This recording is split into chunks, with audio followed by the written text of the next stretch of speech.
Negative Dialectics in Miserable Times. Notes on Adorno and Social Praxis by Werner Bonefeld. Abstract. Adorno's social theory dissolves the dogmatic posture of reified things.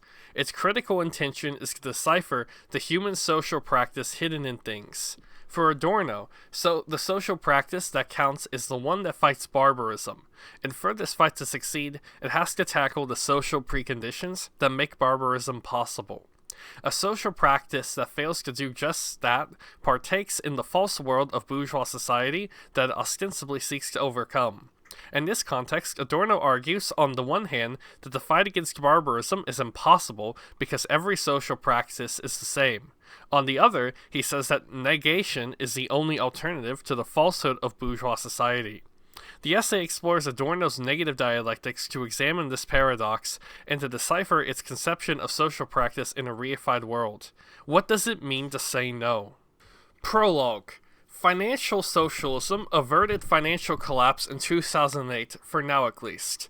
It socializes financial losses, guarantees toxic debt, and secures private gains, and in order to balance the books, attacks conditions. The premise of financial socialism is the ongoing accumulation of human machines, or on the pyramids of accumulation. It requires organized coercive force to sustain the socialization of bad debt and the privatization of gain. However, although a state of emergency is the state of exception, it is necessary to understand that for the oppressed, the state of emergency is not the exception, but the rule. The state of emergency belongs to the conceptuality of capitalistically constituted social relations. Government, on the basis of the rule of law, presupposes the force of law-making violence. The rule of law presupposes social order. Law does not apply to social disorder. Disorder has to be transformed into order by force of law. Violence holds sway in the reality, sosh, of the state. Financial socialism illustrates well Marx's notion of the state as the executive committee of the bourgeoisie. In the conceptuality of the bourgeois society, this too is well brought out in the Communist Manifesto. Quote, "Society suddenly finds itself put back in a state of momentary barbarism. It appears as if famine, a universal war of devastation, had cut off the supply of every means of subsistence. Industry and commerce seem to be destroyed. And why? Because there is too much civilization. Too much means of subsistence, too much industry, too much commerce. The productive forces at the disposal of society no longer tend to further the development of the conditions of bourgeois property. On the contrary, they have become too powerful for these conditions by which they are fettered, and so soon as they overcome these fetters, they bring disorder into the whole of bourgeois society. Endanger the existence of bourgeois property. The condition of bourgeois society are too narrow to comprise the wealth created by them. And how does bourgeois society get over these crises? On the one hand, by enforced destruction of a mass of productive forces. On the other, by the conquest of new markets, and by the more thorough exploitation of old ones. How, then, might it be possible to organize social relations that satisfy human wants, that recognize the equality of individual human needs, and that therefore allow humanity to exist in dignity as a purpose, rather than a resource? In a word, how can one achieve human emancipation, restoring the human world and human relationships to man himself? 1. In the context of war and terror, global economic crisis, dispossession, unemployment, and abject misery, discussion of Adorno's conception of praxis might appear quaint. Here we have modern forms of barbarism, and there we have the theoretician who denounced 68 as a pseudo-movement. Nevertheless, Adorno's negative dialectics is important. It challenges us to think what it means to say no. To say no to something is simple, but to say what the no is difficult. First of all, the no is not external, but operates within the same society which it opposes. Like Marx's summit of class struggle as the motor of history, the no drives the negative world forward. It is its dynamic force. Furthermore, to say what the no is compromises the no insofar as it becomes positive in its affirmative yes to something that has no valid content except the false totality of bourgeois society itself. The no is immanent in the false society. It belongs to it and gives it its dynamic. What sort of praxis is needed to fight barbarism? Can this fight be reduced to, this course of action against that outrage, or vice versa? And the who negates the social preconditions that constitute the possibility of this and that. Can barbarism be fought as the journal Irrational Socialism says that it can, in the alliance with the Muslim Brotherhood, who repeating the same paradigmatic fascist gesture demands a capitalism without capitalism? Only a reified consciousness can declare that the enemy of my enemy is my friend. Originally, the critique of ideology sought to reveal the necessary perversion of human social practice in its appearance. As agent of the relations between things, enlightenment was its critical intent. Critical thought is therefore not an exercise of social forces whose real interest pretends to represent in theoretical terms. Instead, it aims at these forces themselves, seeking their dissolution. Adorno argued that the metamorphosis of labor power into a commodity has replaced the living by the dead. He thus suggested that every social activity is always already what Marx had called the activity of personification of economic categories. That is, the individual subject exists as a mere character mask, and agents of value. They thus exist for themselves as mere partners in social wealth and social struggle, each under the compulsion of universal, which degrades the individual to its function. For Adorno, the universal is the law of value, which capitalism realizes over the heads of men. There could therefore be no such thing as emancipatory praxis, because the reified world of bourgeois society would only allow reified activity. That is, the class relationship makes up the objective motor of the production process, which the life of all men hangs by, and the primacy of which has its vanishing point in the death of all. In distinction to the traditional Marxist theory, class is not a positive category, it is a critical concept of the false society. Although there was thus time for a praxis that fights barbarism, such praxis is impossible, since whatever one does, it is false. In the end, everything is the same, but not quite. When the students occupied the Institution of Social Research in 1968, Adorno called in the police to have them removed by force. In my view, Johannes Agnoli's take on Adorno's action is opposite. He put it, the Adorno who called in the police was already his successor. Agnoli likens his negative dialectics to the workings of a mole that burrows away underground and whose efforts thus prepare the insurrection at a time of its enforced retreat. Negative dialectics, says Adorno, flouts tradition. It frees dialectics from affirmative traits and refuses to lend itself to sanctioning things as they are. To negate a negation does not bring about its reversal, and were any such reversal to occur, it would merely prove that the negation was not negative enough. Especially in miserable times, it makes sense to look at Adorno's negative dialectic to see the mole at work, to appreciate its philosophical destruction and subversive cunning, and to ask about the conceptuality of human social practice in a reified world. 2. The focus on Adorno's negative dialectics is on capitalist society as the unity of subject and object. His dialectics of subject and object says that the society as subject and society as object are the same, and yet not the same. The human subject, man, does not exist for and by itself. Conception of society as a mere subject purges the subject of its social substance. The subject does not objectify itself as subject. It objectifies itself in the object. That is, it is objectivity which constitutes the subjective mode of conduct. Man is a social being, and therewith a being qua objectification. Man is always objectified man. The issue that fetishism of commodities brings to the fore is not objectification, but its alienation, a reified mode. The subject's objectification exists in an inverted form, in which the thing subjectifies itself in the person, and the person objectifies him or herself in the thing. For Adorno, objectivity is a generic term for all relations, institutions, and forces in which humans act. Society compromises in objective conceptuality that focuses the social laws of reproduction in which compromise the subject's objective existence. These laws appear natural because of their inevitable character under the prevailing conditions of production. Their nature is, however, entirely social. That is, capitalist society as an object comprises something which is already reified, and its reification is socially constituted. It is specific to its mode of objectification. Society, says Adorno, is objective insofar as and because its own subjectivity is not transparent. Society is subjective in that it refers back to human beings who form it. Objectivity realizes itself only through individuals. Everything is mediated by consciousness. Society as mere object compromises that socially necessary delusion that social structures and social laws produce and reproduce themselves. The thesis that society is subject to natural laws is ideology. It conceives of the laws and objective mechanisms of capitalist society as if posited by nature.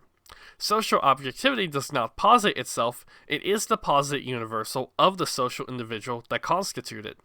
What this means is well brought out by Marx when he writes of the money fetish that a social relation, a definite relation between individuals, appears as a metal, a stone, as a purely physical external thing which can be found as such in nature and which is indistinguishable in form from its natural existence.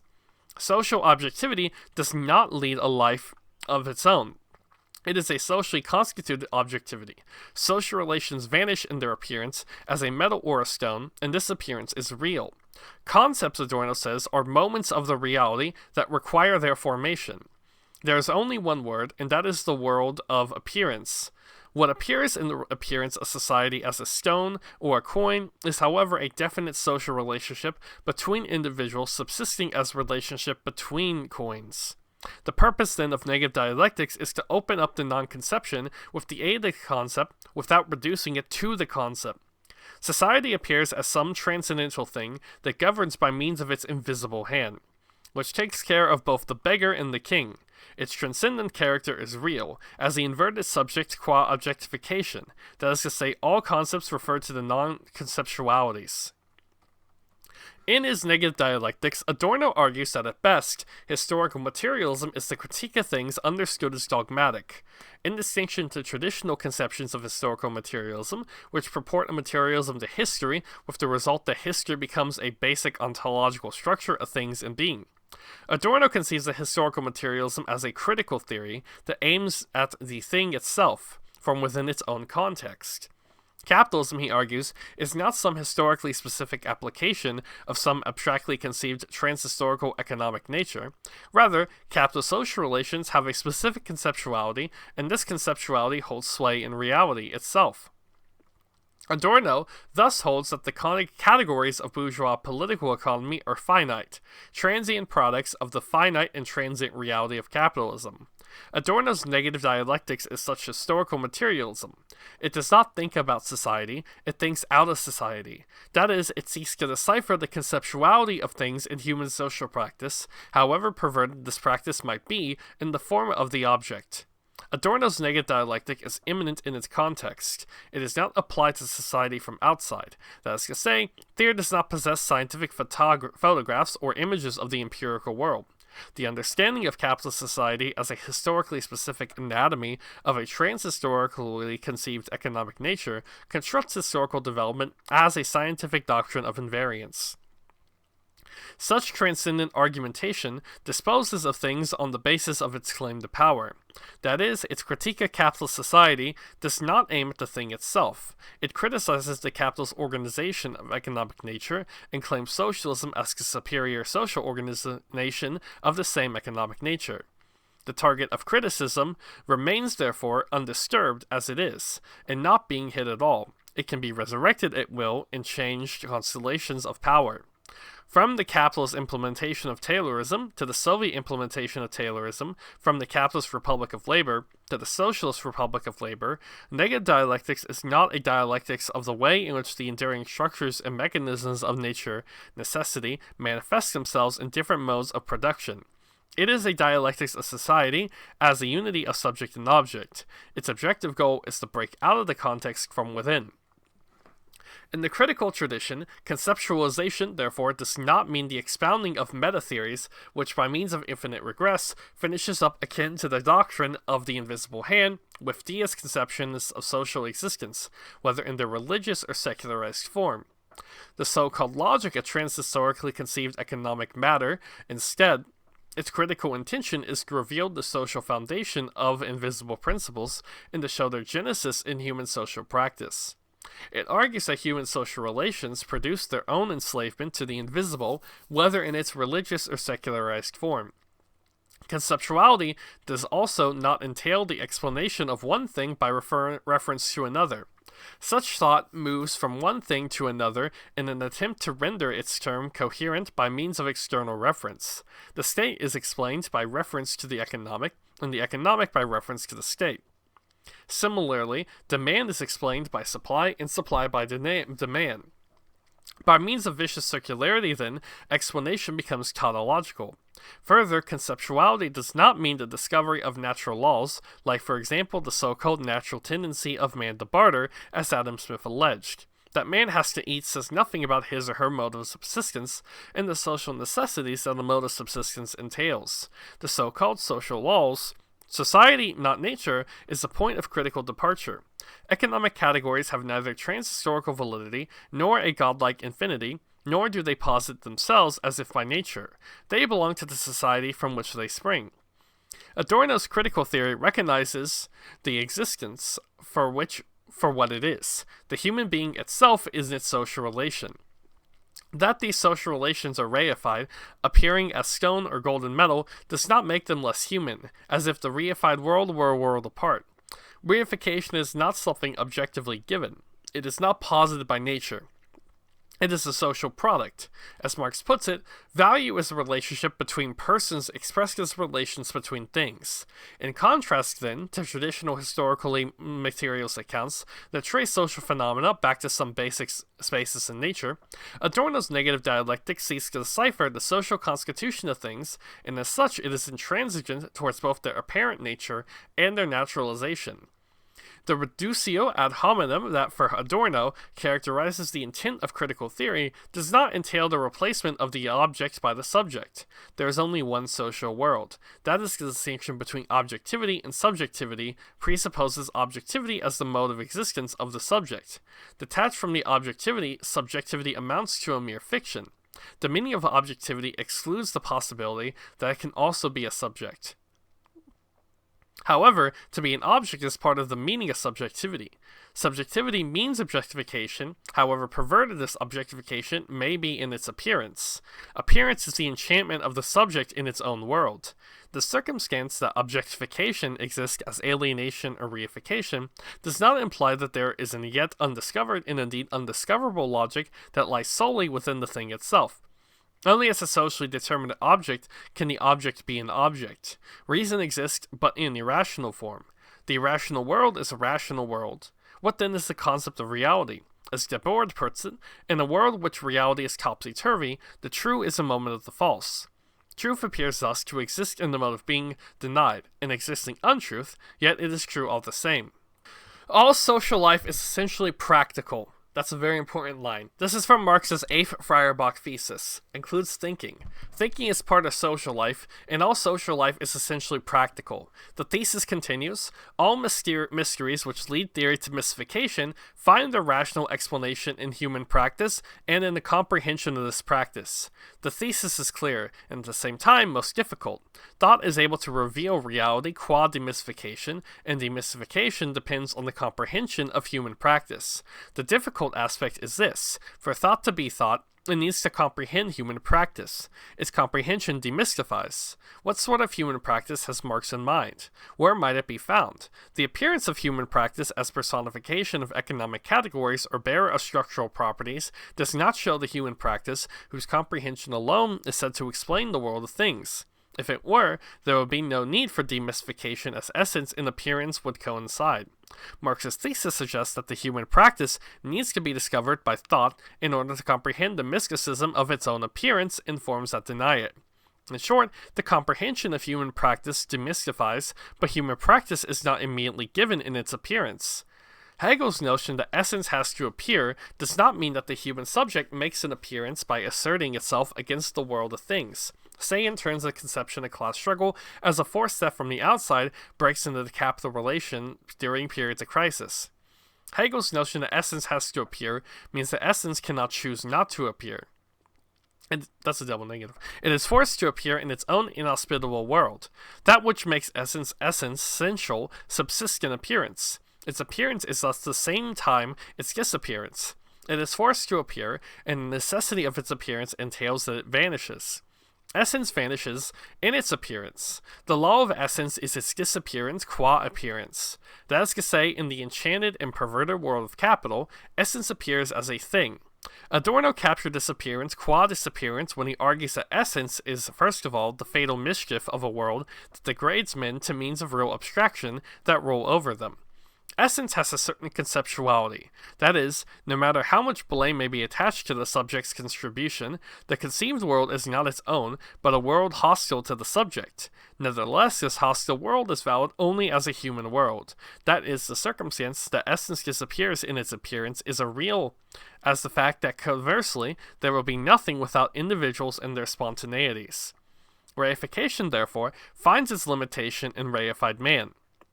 The reality in which social individuals moves day in and day out has no invariant character. That is, something which exists independently from man.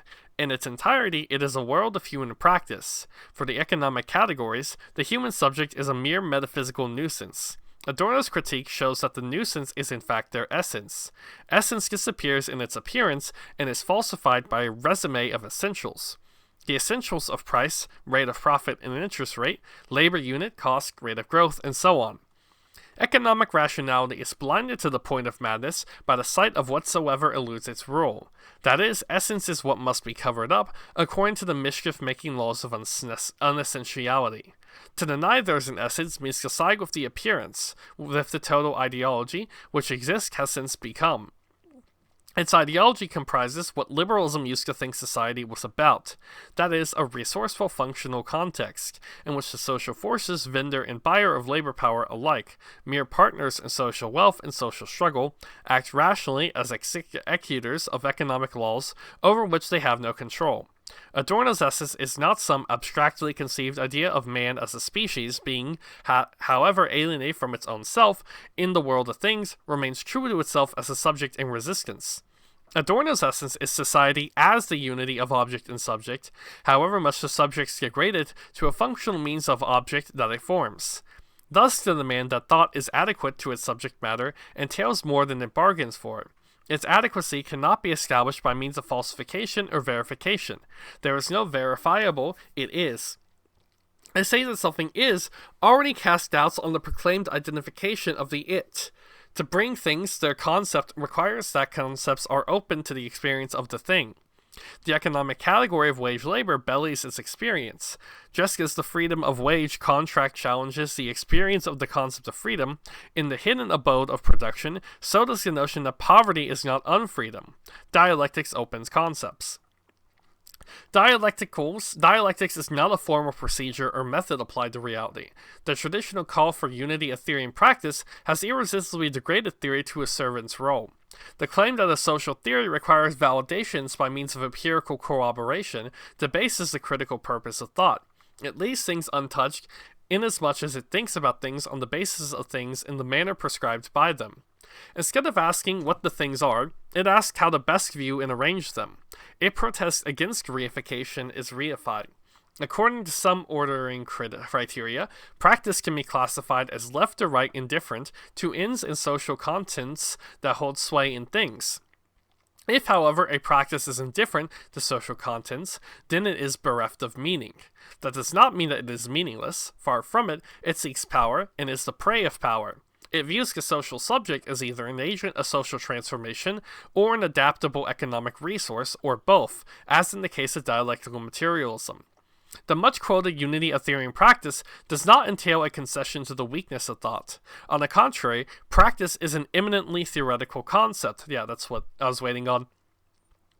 Native dialectics does not think about things and thinks out of things.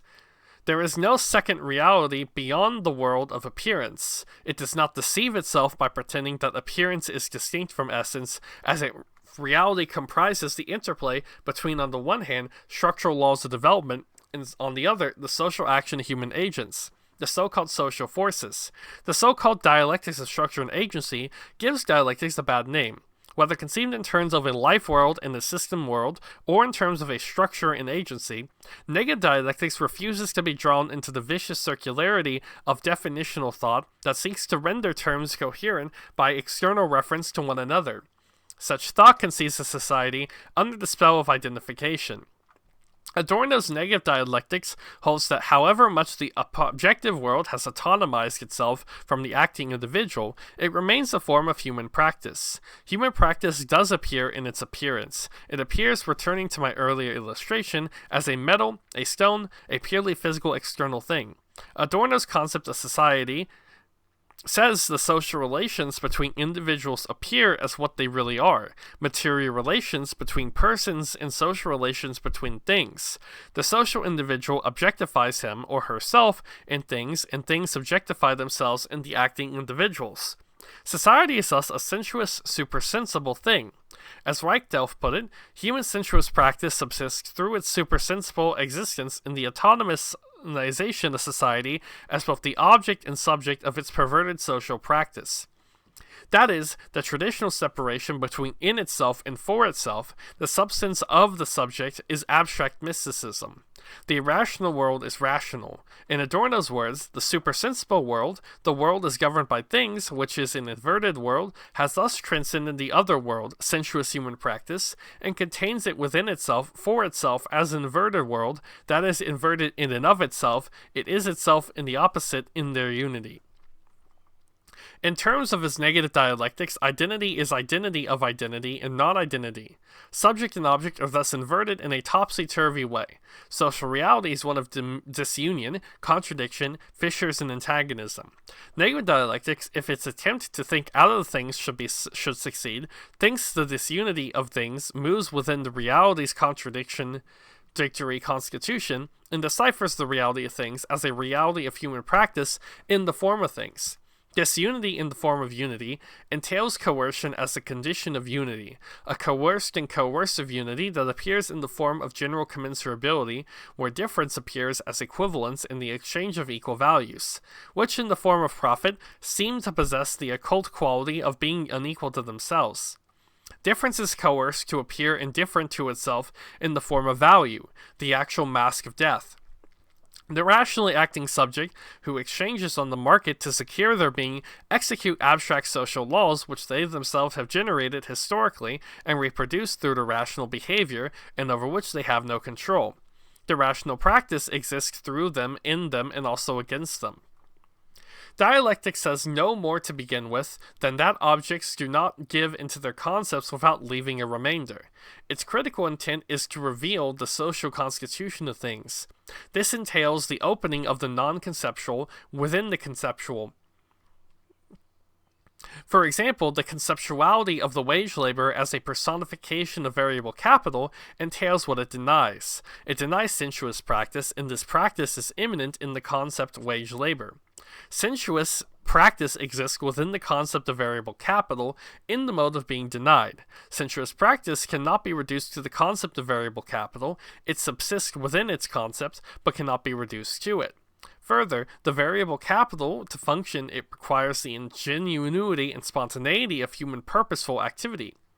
Yet this too is denied in its concept. That which is denied in its concept has no separate existence from the concept. It lives within and through the concept. Since the non-conceptual within the concept cannot be reduced to the concept, conceptual totality is a mere appearance. Moreover, contradiction is non-identity under the aspect of identity.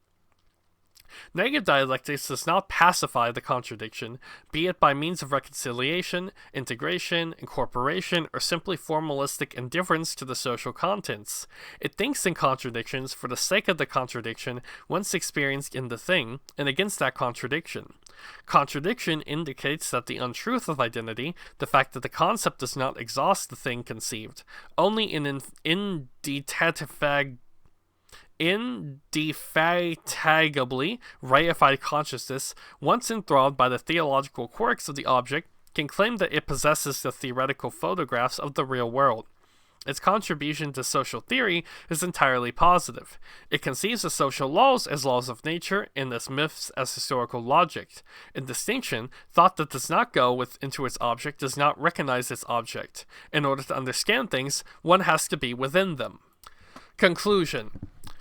Adorno's negative dialectics detest reconciliation with negative conditions. The idea that the negation of the negation is positive makes no sense. This idea can only be upheld by one who presupposes positivity. Views of the sanctioned things as they are entails irreconcilability. The negation of the negation does not negate what has negated. It negates the negative human condition. In short, what is negative until it is past. What is false, the whole is the false, the whole has to go. If, however, the whole is false, then whatever one does is false. Irreconcilability of negative dialectics with negative conditions appears to thus render impotent its practical dimension. Nevertheless, as I've argued, Adorno's concept of the concept is entirely practical. His negative dialectics does not succumb to the notion of human action unfolds within the framework of objective and in any case naturalized social structures and laws. Instead, it reveals structure as the constituted forms of bourgeois social practice. His conception of practice is distinct.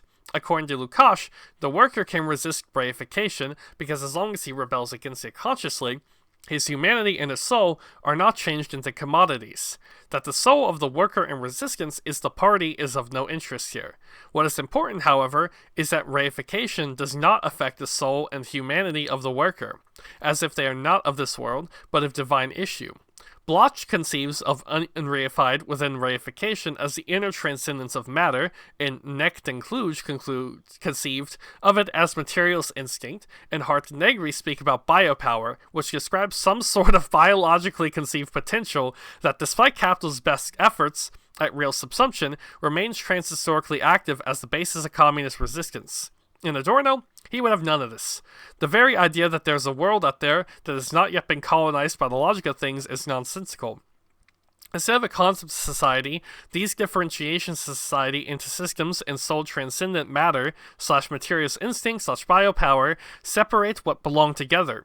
Indeed, whichever formulation is favored, they all insist on a subject that conceived in contradistinction to society. The insisted on subject is not a social subject, it is an asserted subject. It is meant to do what the antagonistic society is no longer assumed to be able to do, that is, realize the social subject in battle against its own perverted mode of existence. Adorno's negative dialectics has to be studied, especially Miserable Times. Its courageous critique of bourgeois social praxis operates like the proverbial mole, which, according to Marx, prepares for the revolution by tunneling through the defenses. The mole is philosophical. Once its work is done, the mole departs. Its departure demands that Adorno's confrontation of the concept of reality with its experience be brought down to the real-life activity of the unhappy consciousness in everyday struggle over the production, appropriation, and distribution of surplus value in every individual workplace and every local community. Man's existence as a common economic category does not entail reduction of consciousness to economic consciousness as such. It entails the concept of economy as experience concept and economic consciousness as an experience consciousness. At the very least, economic consciousness is an unhappy consciousness. It is the consciousness that demands resolution. Freedom turns concrete into the changing form of repression as resistance to repression. There has been as much free will as there were men that will will to be free. The article started by asking what it means to say no, and how it might be possible to organize social relations that allow humanity to exist as purpose and dignity. Adorno's negative dialectics does not harbor any illusion about the character of bourgeois society. It is a society that is hostile to the individual, in which time really is money, and in which therefore man really is nothing. He is at most times carcass. Adorno's critical theory argues that the pleasant norms of bourgeois freedom are adequate to the bourgeois content. That is, positively as given or unavoidable amidst given things, freedom turns directly into unfreedom. Adorno argues that the adherents of dialectical materialism fail to notice that the ideas themselves in their abstract form are not merely images of the truth that will later materialize, but that they are ailing themselves, afflicted with the same injustice under which they're conceived, and bound up with the world against which the left critics set them. Furthermore, his critical theory rejects as total ideology the idea of resistance for the sake of resistance. It demands recognition of social conditions. The fashionable anti-imperialist idea that the enemy my enemy is my friend is irrational. At best, solidarity with false friends itself affirms a posture of radicalism and conformist rebellion. At worst, maddened by resentment, it calls for action akin to blinded men who, robbed of their subjectivity, are set loose as subjects with deadly consequences. What then doesn't mean to say no? Where is the positive? The society of free and equals can be defined in negative negation only.